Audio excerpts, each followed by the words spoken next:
तो चलिएगा दोस्तों, एक बार पुनः स्वागत है आपका प्रैक्टिस सेट 10 के सॉल्यूशन वीडियो में।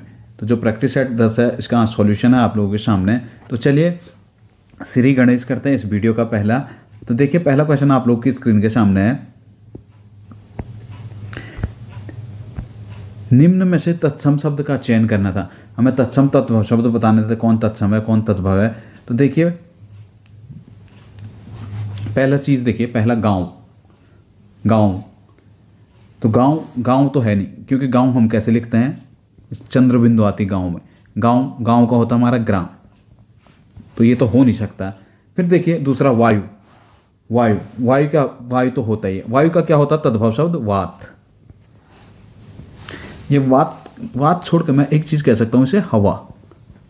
वायु का जो तत्सम शब्द होगा, तद्भव शब्द होगा, वो क्या होगा, हवा। नाच का जो तत्सम शब्द होगा वो होगा नृत्य, और सूरज का जो होगा सूर्य। ठीक है, तो जो आंसर बनना था ऑप्शन बी, वायु का हवा बनना था। वायु जो एक तत्सम शब्द है। आपका एक का रिपोर्ट आया था कि गांव क्यों नहीं, वो कह रहा है ग्राम। ग्राम है तत्सम शब्द ग्राम का, वो कह रहा है गांव ऐसा नहीं लिखा जाता है। गांव को चंद्र बिंदु होता है कहीं पे भी।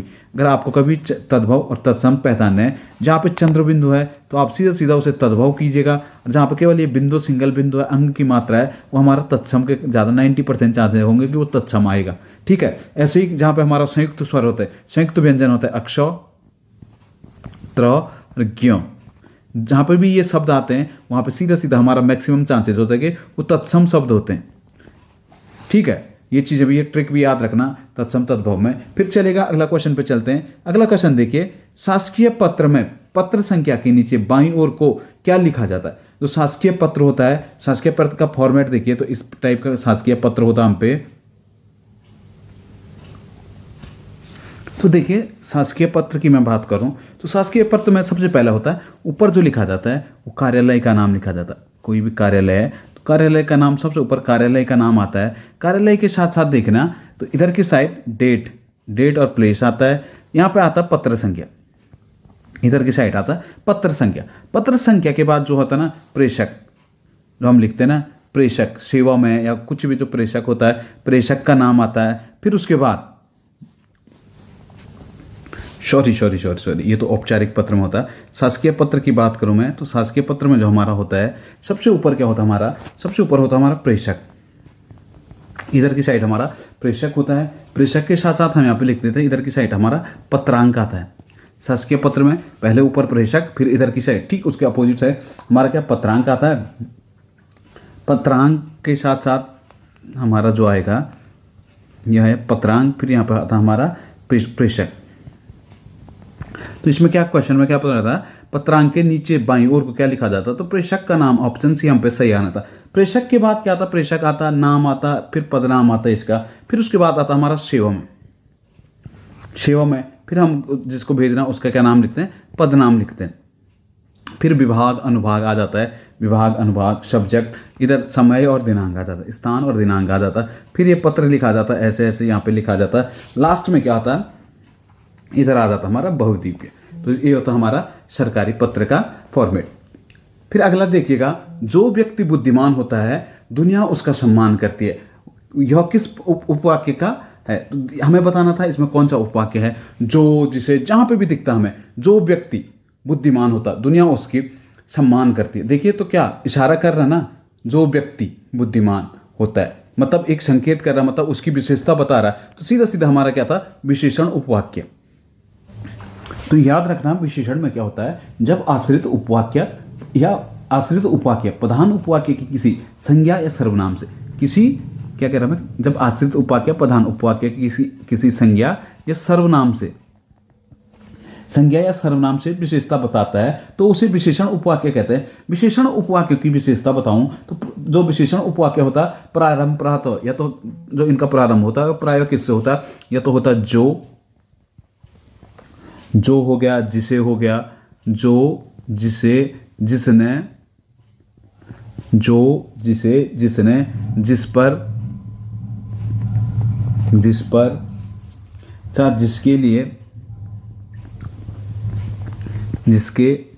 लिए, इसके साथ साथ और आते हैं जिसके लिए, जिसको तो ये आदि शब्द होते हैं। तो ये सब क्या, विशेषण उपवाक्य की हमें विशेषता बताते हैं। साथ साथ जहाँ पे आपको क्रिया विशेषण, एक आता है हम पे क्रिया विशेषण। क्रिया विशेषण उपवाक्य देखिए तो क्रिया विशेषण क्या होता है, जो उपवाक्य प्रधान उपवाक्य की क्रिया की विशेषता बताते हैं उन्हें क्रिया विशेषण कहते हैं। क्रिया विशेषण में देखिए जहाँ पे अधिकतर में जहाँ पे देखना जब तब दोनों एक साथ आएंगे, जब तब, जहां, जहां, जब तब, जितना, ये सब क्या क्रिया की विशेषता बताते हैं। तो वहां पे ये क्रिया विशेषण होता है। एक आता है हम पे, क्योंकि जो उपवाक्य होते हैं क्या, मिश्र वाक्य के भेद होते हैं। तो मिश्र वाक्य के 3 भेद होते हैं। उपवाक्य कितने प्रकार के होते हैं, पे 3 प्रकार के उपवाक्य होते हैं। पहला होता है संज्ञा उपवाक्य। संज्ञा उपवाक्य के बारे में कहते हैं कि प्रधान उपवाक्य में प्रयुक्त संज्ञा या संज्ञा पद के स्थान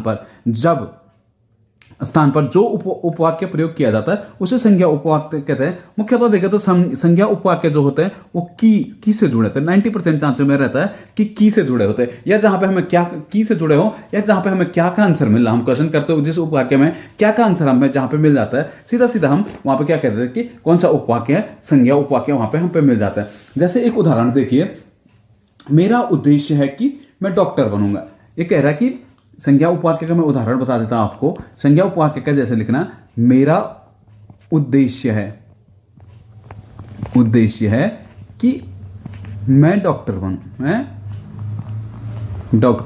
बनूं, तो देखिए हमें एक देखिए हमें की मतलब मेरा तो 90% चांसेस रहूंगा, क्योंकि मैं की में तो मैं संज्ञा उपवाक्य मारूंगा। अगर की नहीं है तो कभी देखना, कभी की क्या होता है कि क्रिया विशेषण के साथ भी आते हैं। दूसरा, आप यहाँ पे क्या से क्वेश्चन बनाइए, तो देखें मेरा उद्देश्य है कि क्या बनूं मैं, तो डॉक्टर, क्या का आंसर मिला, तो सीधा सीधा क्या संज्ञा उपवाक्य हो जाएगी। इसी प्रकार विशेषण देखिए, विशेषण में देखिए, विशेषण उपवाक्य का एक देखिए, जो संतोषी होते हैं वे सदा सुखी होते हैं, जो संतोषी होते हैं वो सदा सुखी होते हैं। तो विशेषण में देखना जो सो जहां पे आता है तो वहां पे सीधा हमें विशेषण के साथ जाना है। तो चलिए अगला क्वेश्चन पे चलता है।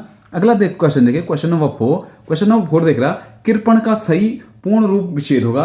पहले देखा जो कृपण का आएगा तो ऑप्शन बी दिख रहा है आपको, पहले क हलंत, फिर री, फिर प हलंत, फिर अ, फिर न हलंत, फिर अ। तो ऑप्शन बी कृपण का हमारा सही जो पूर्ण विच्छेद, वर्ण विच्छेद होना था। इस प्रकार से हमें लिखना था। फिर देखिए क्वेश्चन नंबर 5 पे आ जाइए। क्वेश्चन नंबर 5 है, मीडिया की भाषा में बीट का अर्थ क्या होता है। जैसा आप कहते हैं वीट मतलब क्या होता है, अगर हम कहते हैं ना वन बीट अधिकारी, आप इससे भी जोड़ सकते हैं वन बीट अधिकारी। वन बीट अधिकारी में क्या होता है, बीट क्या होती है, एक विशेष क्षेत्र होता है। तो देखिए खबरों मीडिया में भी ऐसे ही होता है, जब कभी भी एक खबर लिखी जा रही है और उसके बाद कहीं पे बीच में स्पेस छोड़ दिया जाता है, फिर दूसरी खबर लिखी जाती है, जो ये जगह छोड़ दी जाती है इसे कहते हैं बीट। बीट मतलब क्या होता है, कोई क्षेत्र। तो ऑप्शन सी इसका सही आंसर हम पे आना था, क्या आना था, बीट मतलब कोई क्षेत्र आना था। फिर चलिए क्वेश्चन नंबर 6 पे चलिए, सूर्यकांत त्रिपाठी द्वारा रचित गीत गाने दो मुझे किस विद्या की रचना है। तो सूर्यकांत त्रिपाठी द्वारा रचित है गीत गाने दो मुझे, ये इनका क्या है, कविता संग्रह। ऑप्शन डी कविता संग्रह। तो थोड़ा बहुत सूर्यकांत त्रिपाठी निराला के बारे में आज बता ही देता हूं। जो सूर्यकांत त्रिपाठी निराला जी का जन्म है वो 1899 में हुआ था। महेशपुर आता पश्चिम बंगाल में, यहाँ पे उनका जन्म हुआ था। इनके देखिए तो पहले पहले उपन्यास ही देख लेते। निराला जी ने कौन कौन से उपन्यास लिखे हैं, तो उपन्यास आता है ना बिल्लेश्वर बकरिया। निराला का उपन्यास कौन सा है, तो बिल्लेश्वर बकरिया। अब इसके साथ साथ देखिए तो इनके कुछ निबंध भी है, जैसे तुलसीदास हो गया, तो ये क्या है, इनके निबंध भी है। चतुरी चमार हो गया, चोटी होगी, प्रभावती गुप्त हुए, काल कारनामे हुए, इनकी अनेक रचनाएं हैं। पहले इनके काव्य देख लेते, थोड़ा बहुत काव्य इनके इंपॉर्टेंट आ जाते हैं। ज़्यादातर मैक्सिमम बीच में यूके त्रिपुरा का पैटर्न रहा था कि यहाँ से ज़्यादा काव्य उठा रहा था। तो काव्य में देखिए तो एक इनका था अनामिका, इसे बादल राग कहते हैं। यूके त्रिपुरा में क्या पूछा था कि बादल राग कितने खंडों में विभक्त है, तो बादल राग 6 खंडों में विभक्त है। ठीक है, एक आता सरोज स्मृति, एक आता परिमल के साथ साथ इनका आता कुकुरमुत्ता। और देखें तो नए पत्ते के साथ साथ एक आ रहे हैं रानी और कहानी। ठीक है, तो ये इनके काव्य थे। फिर अगले चलते हैं, अगला क्वेश्चन पे चलिए। अगला क्वेश्चन आप लोगों की स्क्रीन के सामने है, आज रात हमसे यहीं ठहरा जाएगा। तो ये कौन सा वाक्य होगा, तो देखिए इसमें एक भाव आ रहा, आज रात हमसे यहीं ठहरा जाएगा। क्या क्या ठहरा जाएगा, क्या आंसर नहीं मिला ना, तो अकर्मक क्रिया। अकर्मक क्रिया कहाँ पे आती, भाववाच्य में, तो ऑप्शन बी इसका सही आंसर था। फिर अगले पे देखिए, अगला क्वेश्चन है निम्नलिखित में से गलत विलोम शब्द का चयन हमें करना था, कौन सा गलत में है। तो देखिए प्रवेश, प्रवेश का क्या होता, निवेश नहीं होता, प्रवेश का होना था निषेध, प्रवेश का क्या होना था, निषेध, ठीक है। तो प्रवेश का क्या होना था, हमें निषेध होना था। मूक का वाचाल तो सही है, पुरस्कार का तिरस्कार ठीक है, भूत का भविष्य हम पे सही था। फिर अगला क्वेश्चन चलेगा, अगला क्वेश्चन देखिए, शब्द रचना की दृष्टि से त्रिनयन और त्रिनेत्र किस प्रकार के शब्द है। तो शब्द त्रिनयन, त्रिनयन और त्रिनेत्र, त्रिनेत्र किसके होते हैं, शिव के। तो अलग सा अर्थ मिल रहा, मतलब यौगिक तो है नहीं, दो शब्दों से मिलके तो बना है, लेकिन एक डिफरेंट अर्थ दे रहा। एक तरीके से देखे तो हम क्या बहुवीरी समास इसे कहते हैं। अगर बहुवीरी समाज की भाषा में इसे बहुवीरी समास कहते हैं, लेकिन शब्दों की भाषा में इसे क्या कहते हैं, योग रूट। कौन सा शब्द हो जाएगा, योग रूट, दो अन्य अर्थ देता है। तो ऑप्शन डी इसका सही आंसर बनना था हम पे, कौन सा, ऑप्शन डी। फिर देखिए अगला क्वेश्चन पे चलते, अगला क्वेश्चन देखिए, क्वेश्चन नंबर 10 है, लिखित वर्ण संकेतों की सहायता से भाव या विचार की अभिव्यक्ति को क्या कहते हैं। जब भी हम कोई भी शब्द लिखते हैं, जैसे हमने लिखते हैं ओ आम, तो क्या है, लिखित वर्ण संकेतों की सहायता से लिखाना, तो हम इसे क्या कहते हैं, इसे हम कहते हैं इसकी लिपि। ये क्या है, इसकी लिपि, ठीक है। ऑप्शन बी इसका हम पे सही आंसर बनना था, ऑप्शन बी, लिपि, ठीक है। फिर अगला देखना, अगला क्वेश्चन आप पे आ जाओ। अगला क्वेश्चन है, घड़ों पानी पड़ जाना, मुहावरे का अर्थ होगा। घड़ों पानी पड़ जाना मतलब अत्यधिक लज्जित होना, कुछ काम कर नहीं पाना, मतलब अत्यधिक, घड़ों में पानी पड़ जाना मतलब अत्यधिक लज्जित होना, ठीक है। फिर कुछ मुहावरे देख लीजिएगा। एक आता है अपना रंग जमाना, अपना रंग जमाना मतलब प्रभावित करना। आप कहीं रंग जमा देते ना, मतलब प्रभावित करना। अगर आपने ग्रुप सी में एक बार रंग जमा दिया ना, मतलब आपने उसे प्रभावित कर दिया, ठीक है। आप डूबे तो जग डूबा। एक आता है आप डूबे तो जग डूबा। एक और आता हमारा अत्यधिक लज्जित होने के लिए एक शब्द और आता हमारा, वो क्या होता, अपना सा मोह लेकर रह जाना।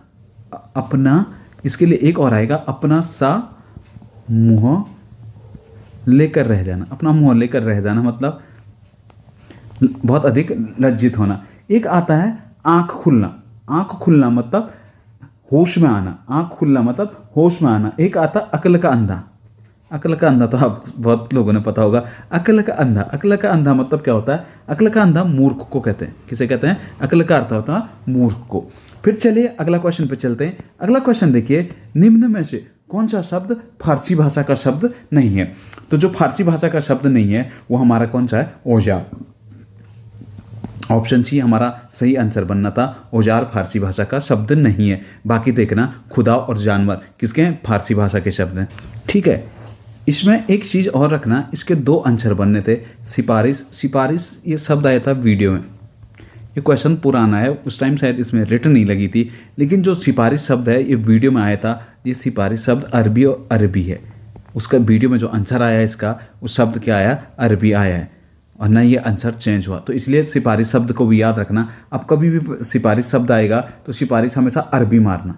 सिफारिश कैसा शब्द है, अरबी शब्द है, ये चीज़ भी याद रखना। इसके दो आंसर बनेंगे। अगर आप लोग का किसी ने अरबी मारा हो तो मैं आंसर रिवैल्यूएट कर दूंगा, आंसर इसका ए और सी होंगे, ठीक है। तो ये कर लेना, क्योंकि आयोग में भी कभी कभी आंसर चेंज होते हैं, तो ये याद रखने का। वीडियो पहली शिफ्ट में आया था ये क्वेश्चन, इसका जो आंसर दिया था वो क्या दिया था, अरबी दिया था। अब देखना अगले क्वेश्चन पे चलिए। अगला क्वेश्चन है अलंकार से। अलंकार से क्या है, उस काल के मारे क्रोध के तन कांपने उसका लगा, मानो हवा के वेग से सोता हुआ सागर जागा। तो मैंने आपको बताया, जहाँ पे जनू, जानू, मनु, मानो, जहाँ पे उपमेय में उपमान की संभावना तलाशी जाती है, वहाँ पे हमारा कौन सा अलंकार होता है, उत्प्रेक्षा अलंकार, ठीक है। कौन सा अलंकार होता है, उत्प्रेक्षा। जहाँ पे मानवीय गुणों का उल्लेख किया जाता है, मानवीकरण अलंकार। जहाँ पे उपमेय में उपमान का अभेद रहित आरोप या अभेद आरोप लगाया जाता है, वहाँ पे हमारा होता है रूपक अलंकार। फिर अगले क्वेश्चन पे चलते हैं। अगला क्वेश्चन देखिए,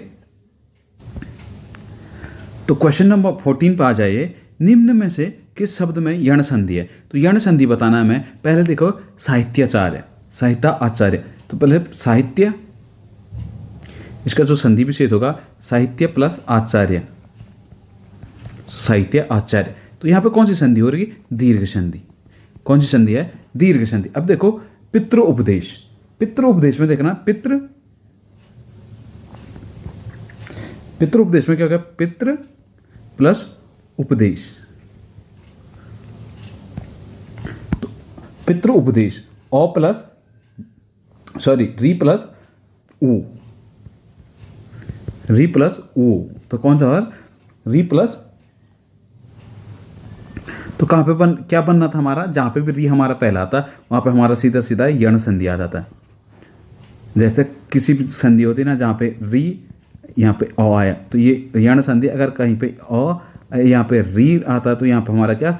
गुण संधि। अगर कहीं पे री प्लस री आता है तो हमारा यहाँ पे क्या? दीर्घ संधि। ये फैक्ट याद रखिएगा। फिर अंत्याक्षरी पे आ जाइए। अंत्याक्षरी क्या होता है? अंत्याक्षरी का अंत्य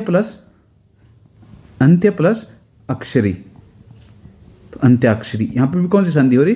दीर्घ संधि। कई लोगों ने अंत्याक्षरी देकर आधा शब्द देकर ये मारा था, लेकिन जो आंसर था हमारा पितृ उपदेश हमारा सही आंसर था। रिपोर्ट भी आई थी लेकिन तब भी 100% श्योर हूँ पितृ उपदेश सही आंसर था इसका। ठीक है, फिर अगला क्वेश्चन चलिए। अगला क्वेश्चन देखिए 15 पे आ जाइए। निम्न में से सभा का पर्यायवाची शब्द नहीं होगा। जो सभा का पर्यायवाची शब्द होते हैं हम पे, सभा का देखिए परिषद होता है, बैठक होता है, महापरिवर्तन होता, सम्मिलित। ऑप्शन ए जो था वो सही सम्मिलित शब्द नहीं था। फिर अगले क्वेश्चन पे चलिए। अगला क्वेश्चन देखिए, क्वेश्चन नंबर 16 आप लोगों की स्क्रीन के सामने है। ढ ध्वनियों के विषय में कौन सा अशुद्ध यानी शुद्ध है, मतलब कौन सा शब्द शुद्ध है? ये दोनों उच्छिप्त ध्वनियां हैं। ढ उच्छिप्त ध्वनियां हैं, तो ये तो बिल्कुल सही चीज है। फिर देखिए ये तालव्य है ना, ढ तालव्य, ढ तालव्य ना होके क्या होते हैं? हमारे मूर्धन्य होते हैं। क्या? ढ तो हमारे मूर्धन्य है। ड और ध हमारे मूर्धा से निकलते हैं, मूर्धन्य होते हैं। अगर ढ की बात करूं मैं, ये होता है हमारा ड क्या नचिहानंद, ये होता है ढ। जो ड होता है हमारा, ड क्या होता है हमारा? सघोष। ड भी सघोष होता है, ये भी हमारा ढ भी हमारा सघोष होता है। लेकिन जो ड होता है सघोष के साथ साथ ये अल्पप्राण होता है। ढ कहते हैं ढ ढ हमारा महाप्राण होता है। बस ये चीज़ें आपको इसमें याद रखनी थी। बाकी तालव्य होता है, ये तो हो नहीं सकता है। फिर इसका प्रयोग वाक्य के अंत प्रारंभ में तो कभी नहीं होता, तो होना ही नहीं था। ऑप्शन 4 भी नहीं बच रहा था, तो बाई ऑप्शन चलेंगे तो ऑप्शन ए हमारा सही आंसर था। फिर चलिए अगला क्वेश्चन देखिए। अगला क्वेश्चन आप लोग जिनके सामने है। आज हर कोई मानसिक रूप से बीमार है। इस वाक्य में हर कोई क्या ढूंढना था हमें? हर कोई शब्द किस प्रकार प्रयोग होगा? जो हर कोई शब्द होता है हमारा, हर कोई शब्द क्या होता है? सदैव एक वचन में। हर कोई, कई लोगों ने बहुवचन मारा, लेकिन आपने देखना हर कोई यार का, तो जो भी ये शब्द होगा ये सदैव एक वचन में होता। किस में होता? सदैव एक वचन में यूज होता है। इस चीज का भी याद रखना। तो देखिए कुछ शब्द हमारे होते हैं जो सदैव एक वचन में यूज होते हैं। तो जैसे जो सदैव एक वचन में होते हैं, या इन्हें हम क्या कहते हैं? एक तरीके से देखो तो नित्य एक वचन, नित्य कहते हैं। जैसे जनता, भीड़, प्रेम, जल भी क्या नित्य एक वचन है। क्षमा किया, क्षमा के साथ साथ आप काया, पानी और दूध, ये हमेशा क्या नित्य एक वचन शब्द का इनका प्रयोग होता है। इन शब्दों का हम क्या कहते हैं? हमेशा नित्य एक वचन के साथ। अभी कभी कोई शब्द ऐसा होता है जो हमेशा क्या बहुवचन में आता है, या जिन्हें हम कहते हैं नित्य बहुवचन। तो नित्य बहुवचन में देखिए नीचे लिख देता हूं मैं। बहुवचन, नित्य बहुवचन में कौन कौन से शब्द प्रयोग होते हैं? तो आपको पता है दर्शन, दर्शन किए, दर्शन, हस्ताक्षर, दर्शन के साथ साथ क्या है? हस्ताक्षर, हस्ताक्षर नेत्र, या नेत्र हुए, तेवर हुआ, होश आया, होश के साथ साथ आंसू, आंसू के साथ साथ अक्षत्र। यह हमेशा क्या होता है? हमारे बहुवचन में प्रयोग होते हैं। ये चीज आपको विशेष याद रखना है, एक वचन और बहुवचन का। इस यूपीएससी में इनका थोड़ा खेल है। फिर अगला क्वेश्चन पे चलिए। अगला क्वेश्चन देखिए, क्वेश्चन नंबर 18 है। 18 क्वेश्चन क्या कह रहा है? जो पैराग्राफ की लाइन का बदलकर आगे की लाइन में, जैसे ये लाइन चल रही है, ये बदल के दूसरी लाइन में जा रही है, तो इसे क्या कहते हैं? ये क्या होता है? इस पेज इससे नीचे आ गई तो इसे कहते हैं हम पेज ब्रेक। ऑप्शन बी जो था पेज ब्रेक, इसका सही आंसर होना था पेज ब्रेक। ठीक है, फिर अगला क्वेश्चन देखिए। अगला क्वेश्चन क्या है हम पे? 19वां क्वेश्चन, निम्न में संज्ञा पहचाने। तो हमें संज्ञा पहचान देते हैं। संज्ञा क्या है इसमें? अनुशासन। अनुशासन क्या है? संज्ञा है। अनुशासन क्या होता है हमारा? भाववाचक संज्ञा, भाववाचक संज्ञा, अनुशासन। एक भाव आ रहा ना तो अनुशासन भाववाचक संज्ञा। नियमित, नियमित हमारा क्या होता है? विशेषण होता है, पाश्चात्य भी विशेषण, आसमानी भी विशेषण। फिर अगला क्वेश्चन पे चलिए। अगला क्वेश्चन है, उसे क्या पता, जैसे कोई